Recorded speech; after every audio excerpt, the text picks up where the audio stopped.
In this video, we're going to talk about functions. Okay? So what is a function? It's a group of statements within a program that perform a specific task as a single unit. Usually it's a task within a larger program. They can be executed in order to perform overall program tasks, giving us a divide and conquer approach. Let's just create a modularized program where each task within the program is in its own function. It makes things easier to read, easier to understand from a conceptual point of view, and easier to write better code.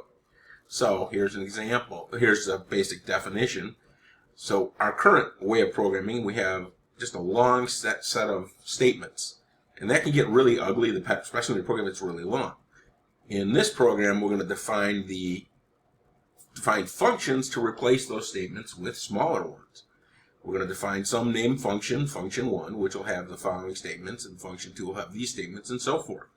We divide a large task into smaller tasks. What are the benefits of using functions? Simpler code. We can reuse code. Instead of having to rewrite it each time, we can write it once, debug it, and then call it multiple times. It makes testing and debugging easier because we can debug the individual functions. It makes for much faster development because we've already got a canned group of things we can use. And teamwork can come across easier because different team members can write different functions and you can share them. So, there are a couple types of functions. A void function simply executes the statement it contains and then terminates. It doesn't give back a value. A value returning function executes the statements it contains and then it returns a value back to the statement they called it, like a square root function or the input statement or the int and float functions. They all return a value. So how do we define a function? Functions are given names, and the naming rules are you cannot use a keyword as a function name, like you can't use if or elif or while. It cannot contain spaces. First character must be a letter or underscore. Basically the same thing as variables. Defining and calling a function. A function name should be descriptive of the task carried out. Often includes a verb. So a function definition specifies what the function does. So definition, function name, and then its statements. If you have no parameters, which we'll explain later, you put left and right parentheses. Now, it's also good to comment above your function saying what it's doing, and I'll give that an example in the next video. Every function has a function header, which is also called a prototype or a signature, and it's the first line of the function. It includes the keyword def and the function name, followed by parentheses and a colon and optional parameters. A block is a set of statements that belong together as a group. For example, the statements included in a function. You call a function to execute it. When a function is called, the interpreter jumps to that function and executes the statements in the block. When it's done, the interpreter jumps back to the part of the program that called the function. That's known as a function return, and we'll give examples. We have one function we're already familiar with. That's the main function, which is hidden, and it's called when the program starts. It calls other functions when they're needed and defines the main logic of the program. So, in Python, it's very specific about indentation. Each block of code must be indented. The lines in block must begin with the same number of spaces. Typically use tabs or spaces into the block, but not both, as this can confuse the interpreter. The idle automatically indents the block, that's the IDE. Blank lines that appear in a block are ignored, as are comments. So how do we design a program using functions? In a flowchart, function calls are shown as rectangles with vertical bars. A function name is written in the symbol, and we typically draw a separate flowchart for each function. An end terminal usually the return. We do a top-down design to break our things into functions. Another approach is a hierarchy chart that means the relationship between functions. A box for each function and lines connecting them. Alright, so here we have main. It's our main program. It might call get input, calculate gross pay, calculate overtime, and so forth. And get input may cause get hours worked, get hourly rate, and so forth. So we can use the pass keyword. It creates an empty function. It just does nothing.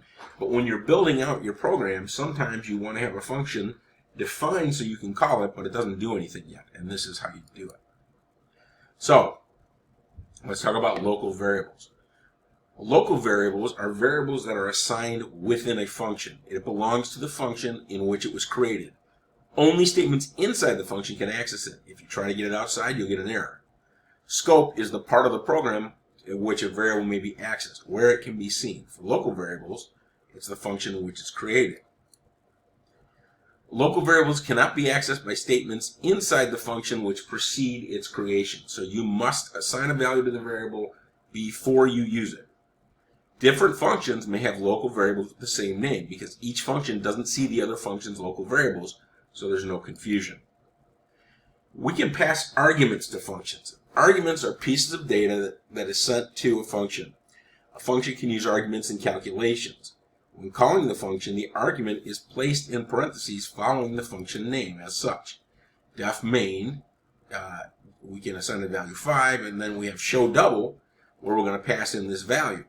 Show double takes that number, and then from there, it'll say result equals number times 2, and print result. And this is a void function because it doesn't return anything. But notice we replace the value with the value. Okay. The parameter variable is the variable that is assigned to the value of an argument when a function is called. The parameter and the argument reference the same value, though they don't have the same name. So its general format is def function name parameter one or more parameter list. The scope of a parameter is the function in which the parameter is used. So here, value has the scope of this function. Okay? Notice here we pass in value, but here we call it number. They both point to the same item which has the value of 5. It just renames it or changes the name from that point of view. You can pass in multiple arguments. Parameter list will replace a single parameter, and you separate them in comments. Arguments are passed by position in this case. The first parameter receives the value of the first argument, and the second parameter receives the second, and so forth. So here's how we do it. We can show sum 12, 45, and here we have num1 and num2. Results equals num1 plus 2, and then here we print the result. Num1 equals 12, and num2 equals 45. All right, making changes. Changes made to a parameter value within the function do not affect the argument. This is known as pass by value. It provides a way for unidirectional communication between one function and another. A calling function can communicate with a called function. If we want to make changes to a parameter,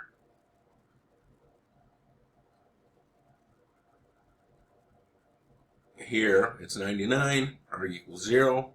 Here we can change it in here, but outside it's still the same. So, again, when we come back, the value will be the same. You can also have keyword arguments. The argument that specifies which parameter the value should be passed to. The position when calling the function is irrelevant. A general function, you can say parameter equals value, so instead of saying, position 1, 2, and 3, you can say arg equals some value. You can mix the two as well, but positional arguments must appear first. A global variable is created by an assignment statement written inside of all functions. It can be accessed by any statement in the program file, including a function. If the function needs to assign a value to the global variable must be redeclared within the function. So it's global variable name. You shouldn't really use global variables a lot, though. Global variables make debugging very difficult. Many locations in the code could be causing a wrong variable value. Functions that use global variables are usually dependent on those variables, so you shouldn't do it, except for maybe constants. It makes functions hard to transfer to another program, and it makes a program very hard to understand because you can't see what's going on with the globals and other functions. Global constants reference a value that cannot be changed. It is permissible to use global constants, so for example, if you use pi, it's better to use pi as a global constant instead of 3.14. To simulate a global constant, create global variables and do not redeclare it within functions. Functions can return a value. Generating random numbers would be one example. A void function is a group of statements within a program for performing a specific task. You just call the function. A value returning function is similar to a void function, but it sends back a value. The value returned to part of the program that called the function when the function finishes executing. So, standard library functions in the import statement. A standard library is a library of pre-written functions that come with Python. Library functions perform tasks that programmers commonly need, such as print, input, range, and they're kind of a black box. Some library functions are built into Python and you just call the functions. Others are not. A module is a file that stores functions of the standard library. It helps us organize library functions not built into the interpreter, and it's copied to the computer when you install Python. To call a function stored in the module, you need to write an import statement at the top of the program. Format would be like import random or import module name.